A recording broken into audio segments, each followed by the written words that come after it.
राधे राधे दोस्तों, हरे कृष्णा। आप सबका दिन शुभ और मंगलमय हो। आज फाल्गुन मास के शुक्ल पक्ष की षष्ठी तिथि है और आज मैं आप सबको भगवान भोलेनाथ से जुड़ी हुई फाल्गुन मास की कथा सुनाने जा रही हूँ। अगर अच्छी लगे तो लाइक करके कमेंट बॉक्स में ज़रूर बताइएगा। तो चलिए आप सबको फाल्गुन मास की कथा सुनाती हूँ।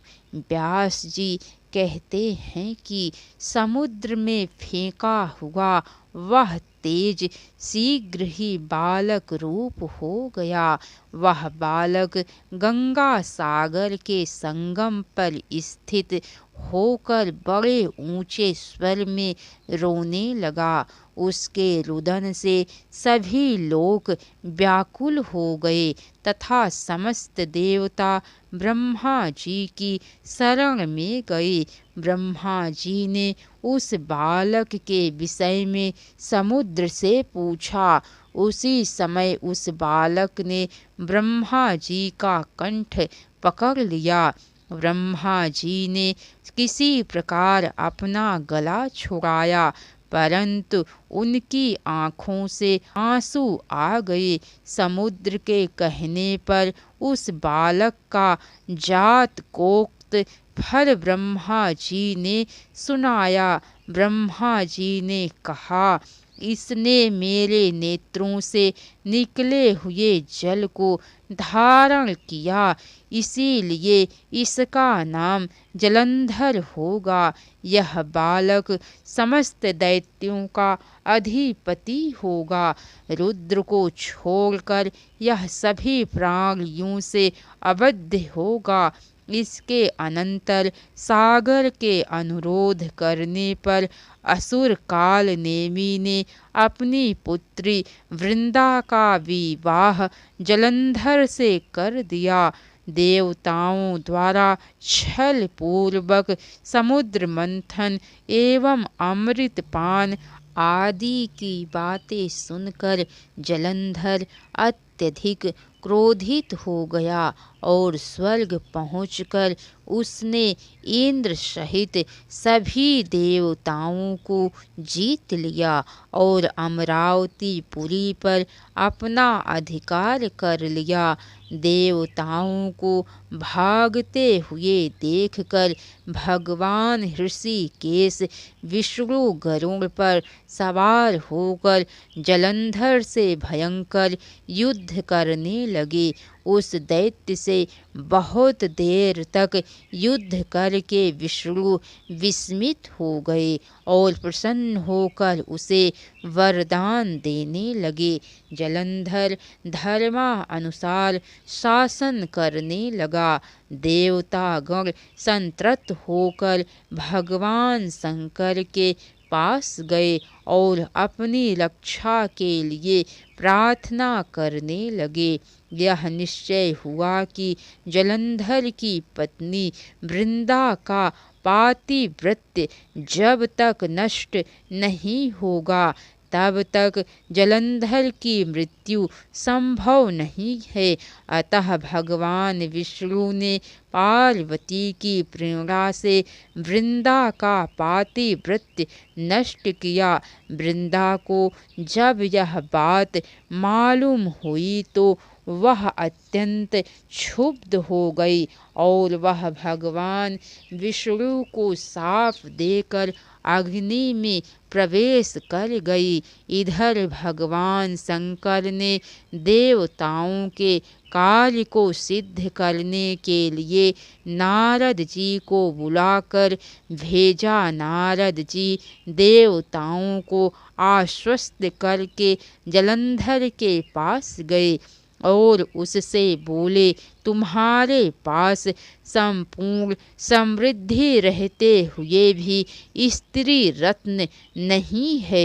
जलंधर के पूछने पर नारद जी ने बताया कि कैलाश पर्वत पर विश्वमोहिनी पार्वती हैं जो अत्यंत सुंदर है। जलंधर ने अपना एक दूत भेजा, उसकी भगवान शिव से वार्ता हुई। उसकी बातें भगवान शंकर सुनकर अत्यंत क्रुद्ध हुए। तत्पश्चात भगवान शंकर का जलंधर से घोर युद्ध हुआ। अंतोगत्वा भगवान शंकर द्वारा धराशायी होकर वह मृत्यु को प्राप्त हुआ। सनत कुमार कहते हैं, हे मुने, अनंत मूर्ति सदाशिव के द्वारा उस समुद्र पुत्र जलंधर के मारे जाने पर सभी प्रसन्न हो गए और संपूर्ण त्रैलोक्य शांतिमय हो गया। कश्यप की पत्नियों में एक का नाम दनु था। उस दनु के बहुत से महाबली पुत्र हुए। उनमें एक का नाम विप्रचित्ति था। उसका पुत्र दंभ हुआ, जो जितेंद्रिय, धार्मिक और विष्णु भक्त था। जब उसके कोई पुत्र नहीं हुआ, तब उसने पुष्कर जाकर पुत्र प्राप्ति के लिए तपस्या की। उसकी तपस्या से प्रसन्न होकर भगवान विष्णु ने उसे पुत्र होने का वरदान दिया। तदंतर समय आने पर साध्वी दंभ पत्नी ने एक तेजस्वी बालक को जन्म दिया, जिसका नाम शंखचूड़ रखा गया। वह बालक अत्यंत तेजस्वी था।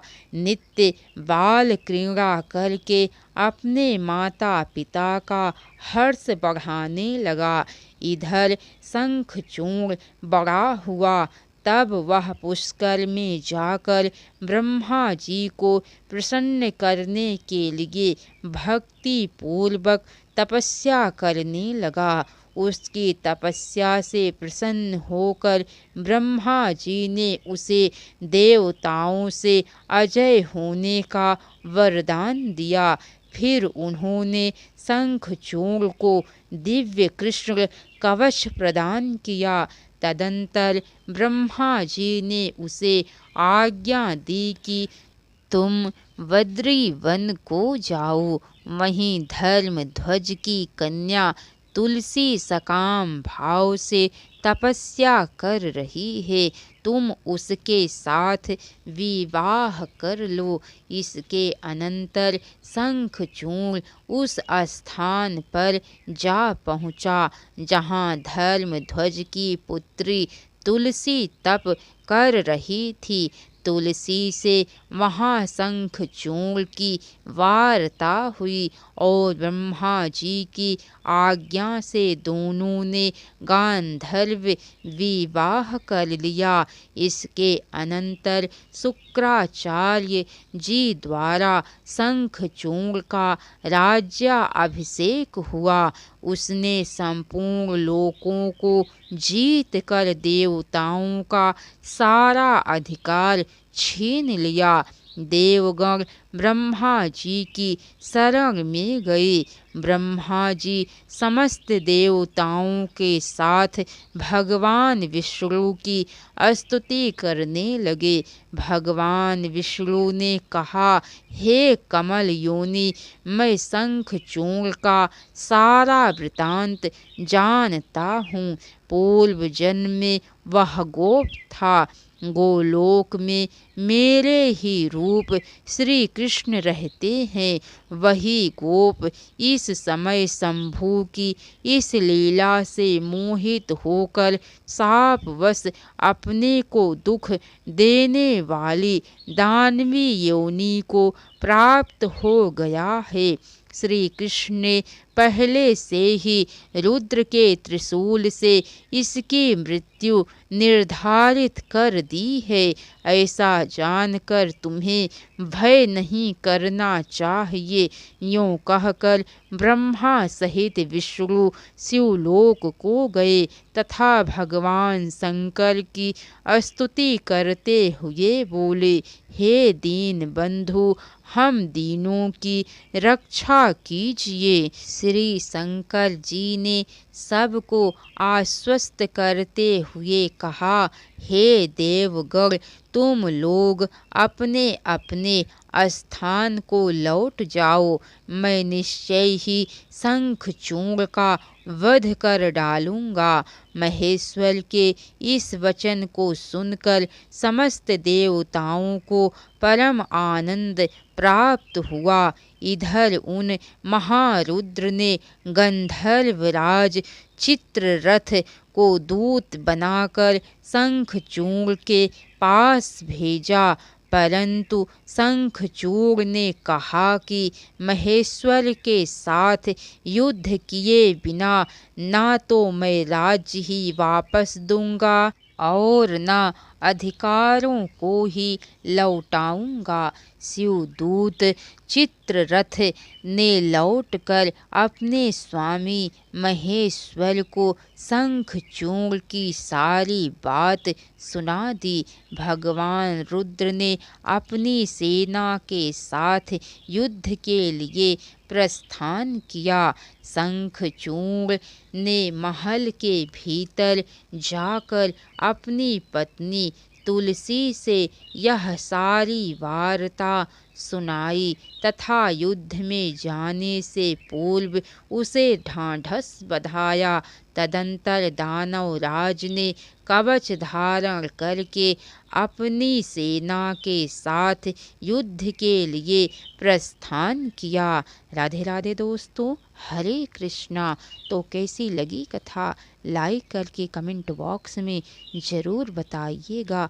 अगर हो सके तो एक बार शेयर भी ज़रूर कीजिएगा।